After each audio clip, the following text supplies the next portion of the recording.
was identified as mentally retarded, put back from the 5th grade into the 4th grade, and stayed in that category until I got out of high school.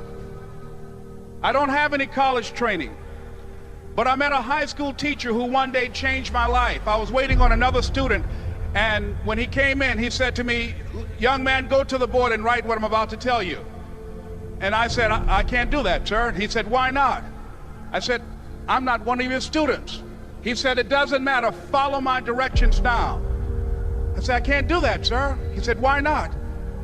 I said, "Because I'm educable mentally retarded." And he came from behind his desk and he looked at me. He said, "Don't ever say that again. Someone's opinion of you does not have to become your reality." And as he talked, my heart began to beat fast.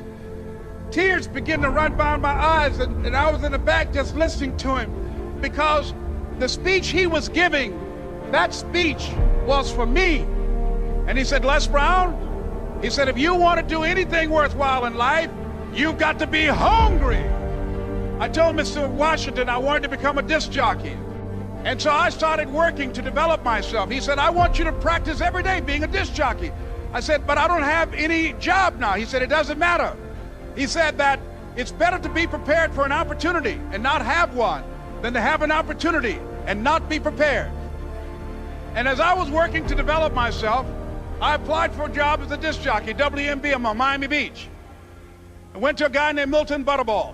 I said, "How you doing, Mr. Butterball? I'd like to get a job as a disc jockey." He looked at me, he said, "You have any broadcast background?" I said, "No, sir, I don't." "You have any journalism background?" I said, "No, sir, I don't." He said, "We don't have any jobs available." I said, "Yes, sir." I went back to Mr. Washington and I told him. He said, "Don't take it personally." He said, "Most people are so negative, they will have to say no 7 times before they say yes." He said, "Go back again."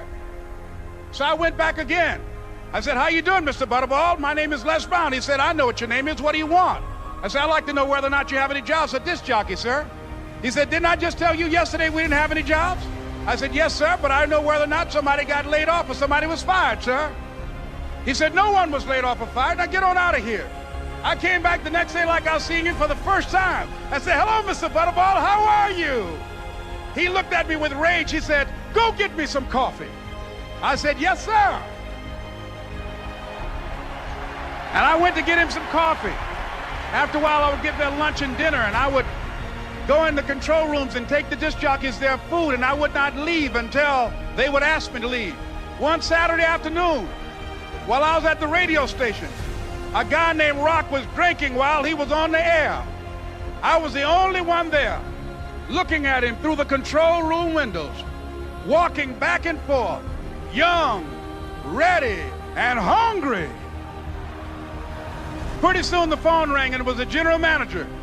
And I answered the phone. I said, "Hello?" He said, "Les, this is Mr. Klein." I said, "I know."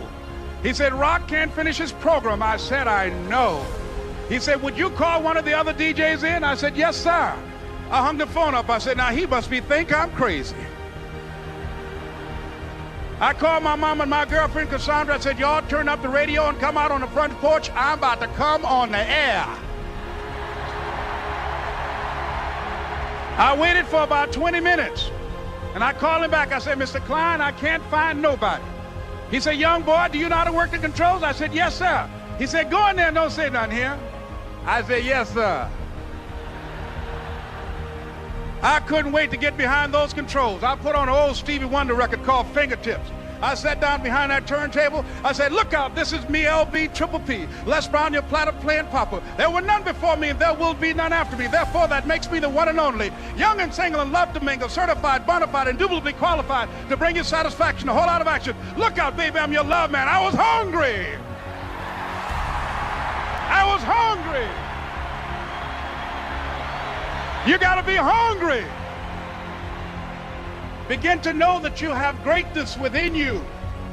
And if just one of you here begin to envision yourselves as being blessed and highly favored to reach your goals, if just one of you capture the essence of what that means, that you have greatness within you and a responsibility to manifest that greatness, that you can make your parents proud, you can make your school proud, you can touch millions of people's lives And the world will never be the same again because you came this way.